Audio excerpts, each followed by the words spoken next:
De que forma a prática espírita favorece a sua saúde física e mental? A Web Rádio Meimei apresenta Saúde, Espiritualidade e Você.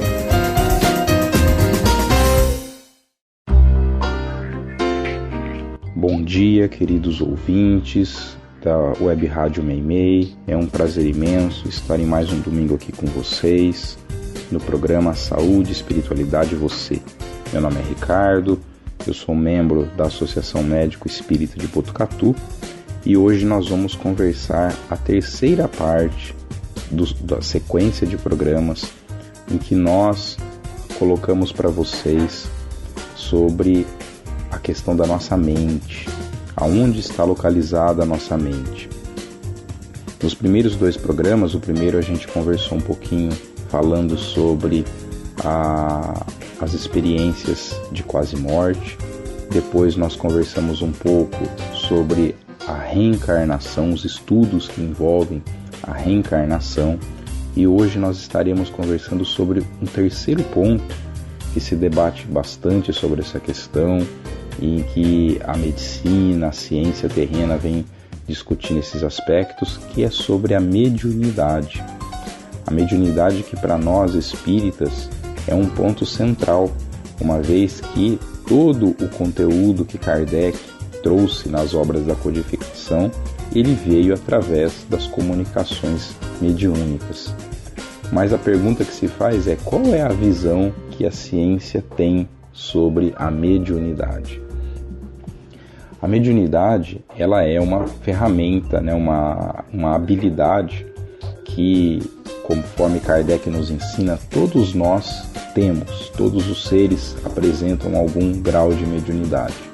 Mas, de modo mais impactante, são aquelas pessoas que terão a chamada mediunidade ostensiva, ou seja, que conseguem de uma maneira mais evidente se comunicar com o mundo dos espíritos, com o plano espiritual, com aquelas pessoas que já desencarnaram e que de alguma forma querem se comunicar.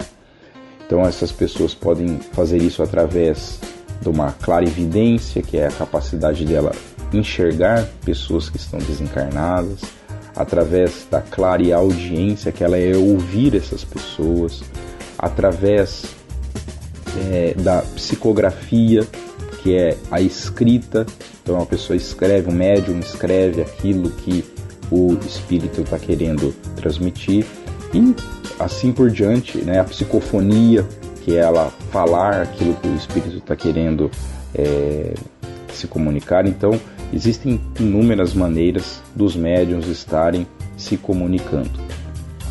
Acontece que se nós formos analisar, se nós formos pegar os médiuns, né, que, por exemplo, são clarividentes, que são audientes, que fazem psicofonia ou mesmo psicografia, o que a gente vai acabar encontrando, se a gente fizer uma análise médica desses indivíduos, é que eles vão entrar dentro de uma classificação como se eles tivessem uma doença de ordem psiquiátrica.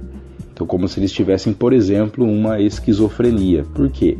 Porque eles vão estar dizendo que eles estão vendo pessoas que ninguém vê, eles vão estar ouvindo pessoas que ninguém ouve, eles vão estar falando coisas que não tem nada a ver com a vida deles e com a personalidade deles, então pode achar que aquilo há uma dissociação. Então, existe, né, essa conotação de que a pessoa que é médium poderia ter algum transtorno psiquiátrico.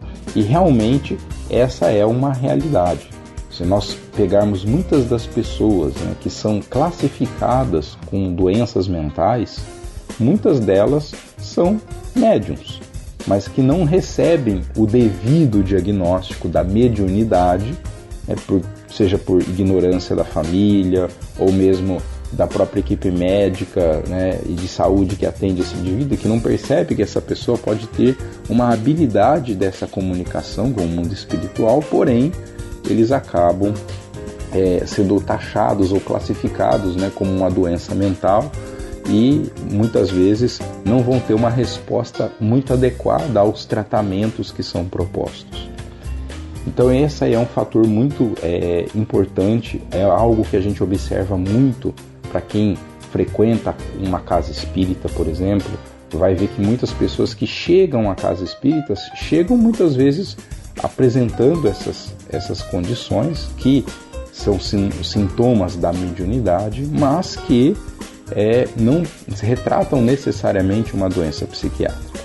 É claro que há um ponto importante que a gente sempre tem que se recordar, é que toda pessoa, todo indivíduo que está vivendo uma forte impressão emocional, então que está passando, por exemplo, por um momento difícil, um momento de dificuldade, um momento de estresse muito grande, de tensão emocional muito grande, essa pessoa pode exibir temporariamente sintomas de mediunidade. Então ela pode realmente desenvolver naquele período, ela ter uma clarividência, ou seja, ela conseguir ver espíritos, ouvir espíritos, ter certos experiências mediúnicas naquele momento, mas não significa que esse indivíduo é um médium ostensivo. Então, durante um período de tensão emocional, de desequilíbrio, isso pode acontecer. Por isso que toda pessoa que chega na casa espírita e que está manifestando sintomas de mediunidade, a primeira coisa que a casa espírita tem que fazer, aqueles que acolhem esse indivíduo, que fazem um acolhimento fraterno, que vão receber essa pessoa, é garantir que aquele indivíduo esteja emocionalmente bem, esteja emocionalmente equilibrado.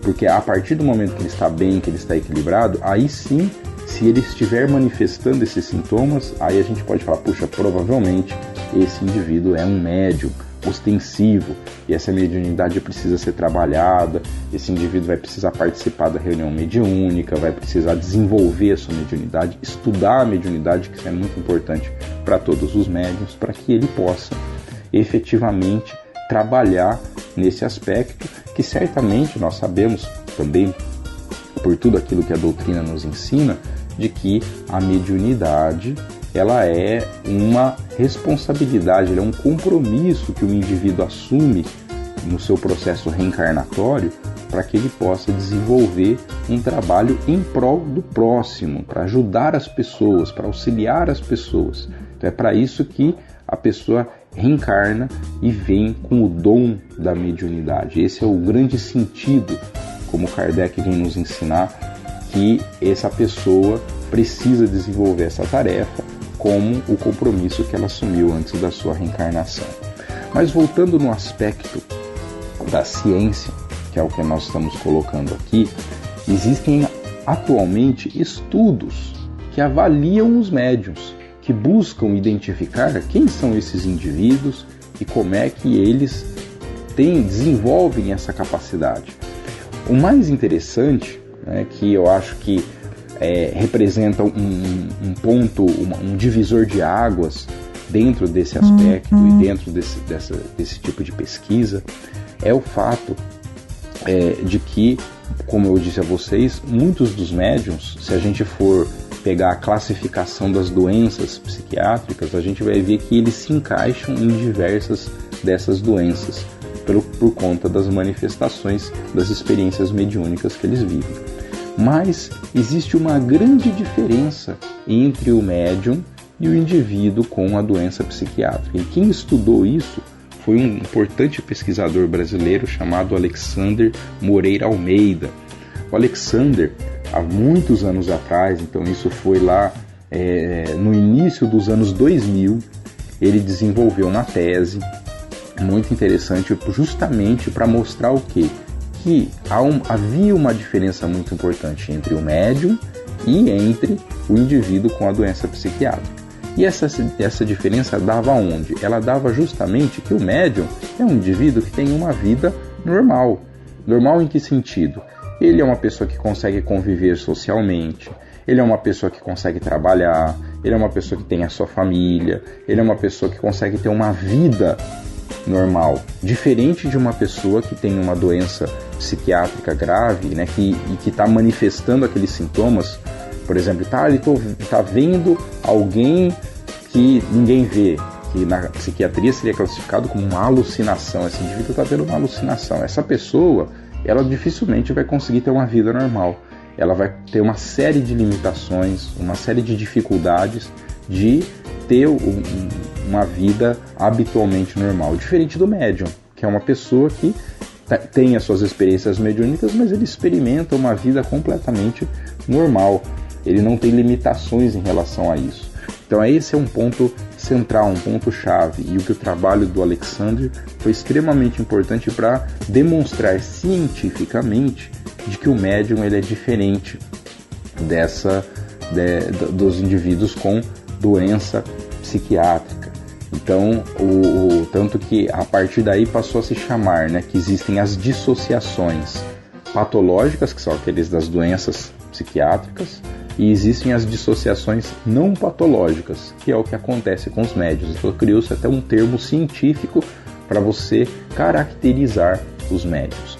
E tem um outro estudo muito interessante que foi feito também mais recentemente, também publicado numa revista científica internacional muito importante, em que ele, Alexander, mais o Júlio Pérez, que é um importante psicólogo que trabalha nessa área, né, com pesquisadores internacionais como o Dr. Andrew Newberg, que também é um importante pesquisador nesse assunto, eles fizeram um estudo muito interessante de neuroimagem. O que é neuroimagem? Faz uma tomografia com emissão de pósitron no nosso cérebro, que consegue medir a atividade cerebral. E o que eles fizeram?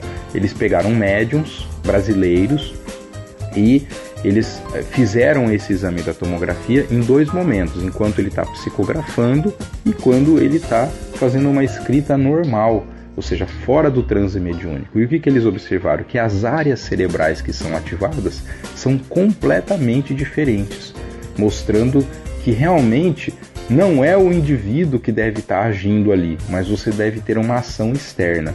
Assim também eles analisaram o conteúdo da escrita e existem ferramentas para isso que mostram que a escrita do próprio médium ela é muito menos complexa do que a escrita mediúnica, que traz um outro conteúdo, uma complexidade diferente, de maneira que você não consegue atribuir aquela escrita àquele indivíduo.